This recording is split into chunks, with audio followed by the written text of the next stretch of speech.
दूर खड़ी अमन की मम्मी ये सब देख रही थी। उन्हें बहुत खुशी हो रही थी कि उनकी पहली चाल कामयाब हो गई है। अमन ने प्राची पर चिल्ला दिया था और वो यही तो चाहती थी कि अमन और प्राची के बीच दूरियां आ जाए।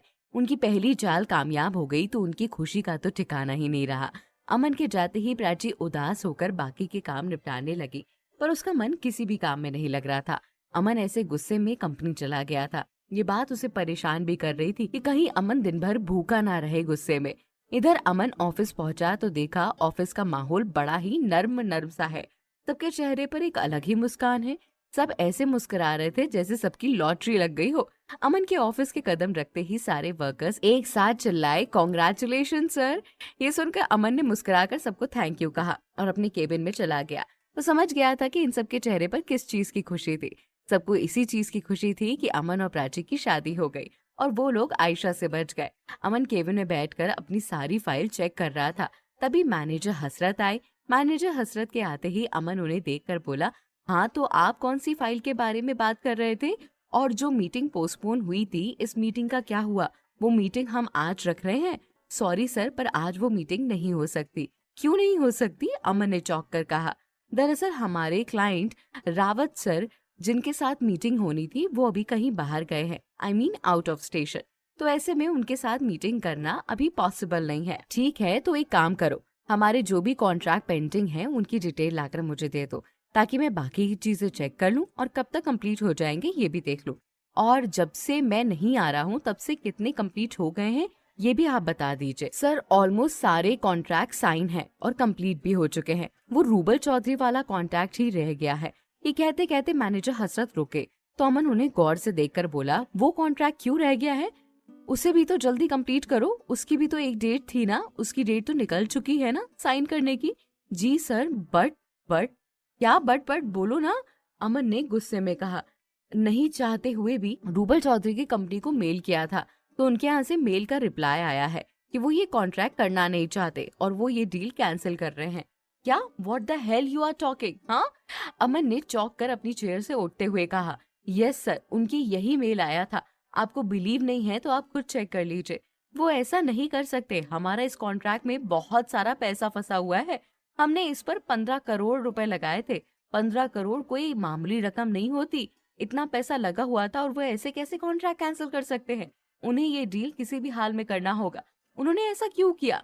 पता नहीं सर, आप उनसे खुद बात कर लीजिए। ठीक है, मैं उनसे बात करता हूँ, अमन ने जवाब दिया तो मैनेजर हसरत वहां से चला गया और अमन ने अपने फोन से रूबल चौधरी को फोन किया। झड़क के साथ अमन से बोले, यस से। सर आपने डील करने से मना कर दिया। आप ये डील कैंसिल कैसे कर सकते हैं? इस डील में हमारा बहुत पैसा लगा हुआ है। हम ये डील करना नहीं चाहते। हमें इस डील से भी ज्यादा अच्छी डील लग रही है कोई, और करने का हमें मौका भी मिल गया है। बट आप ये नहीं कर सकते। आपने बकायदा कॉन्ट्रैक्ट साइन किया था। एग्रीमेंट में साफ साफ लिखा था कि हम जब चाहेंगे ये डील कैंसिल कर सकते हैं। जब तक हमारे पास ऑर्डर डिलीवर नहीं हो जाता तो मैंने ये डील कैंसिल कर दी। सर बट मेरी बात तो सुनिए, अमन ने कहा। इतने में रूबल चौधरी ने फोन काट दिया। अमन रूबल चौधरी के इस बर्ताव से बहुत परेशान हो गया। उसे समझ नहीं आ रहा था कि उन्होंने ऐसा क्यों किया। वो अपने सर पर हाथ रखकर बैठकर खुद सोचने लगा। तभी उसके फोन पर प्राची का फोन आया। प्राची का कॉल देखकर अमन ने गुस्से में फोन उठाया। वो पहले से ही गुस्से में था और इस पर प्राची ने फोन कर दिया तो उसका सारा गुस्सा प्राची पर ही फूट गया।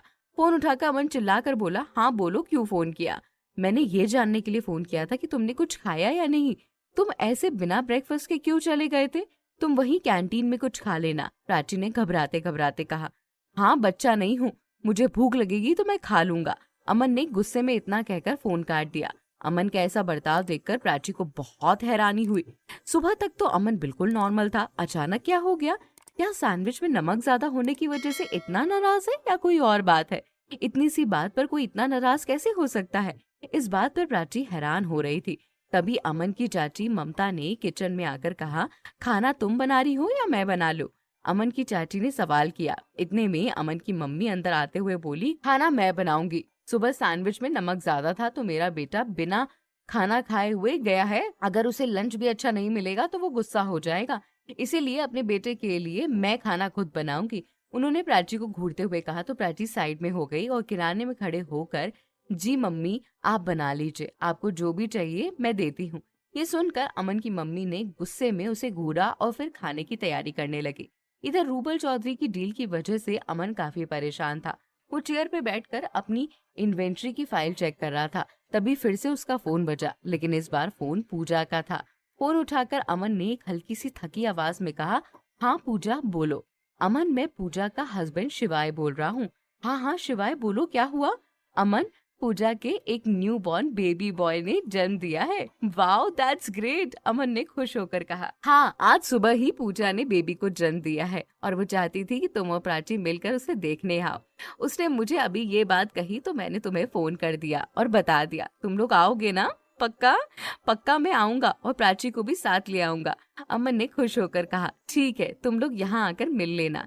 ये कहकर शिवाय ने फोन काट दिया। तो अमन ने डिसाइड किया कि वो शाम को प्राची को लेकर पूजा से मिलने हॉस्पिटल जाएगा।